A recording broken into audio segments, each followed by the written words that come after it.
పేరు CH Balakrishna, DSP ACB Mahabub Nagar range. మాకు వచ్చినటువంటి ఫిర్యాదు పైన ఒక కేసు నమోదు చేసుకుని ఈరోజు forest section officer Shri Rambabu గారు, అలాగే forest beat officer Shri Muralikrishna గారిని అదుపులోకి తీసుకోవడం జరిగింది.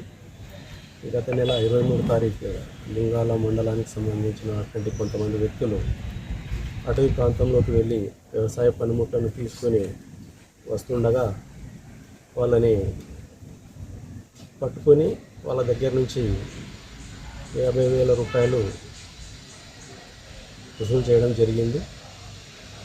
వాళ్ళ యొక్క ఫిర్యాదు పైన కేసు నమోదు చేసుకొని ఈరోజు దర్యాప్తు నిమిత్తము వాళ్ళను అదుపులోకి తీసుకొని విచారణ చేయడం జరుగుతుంది.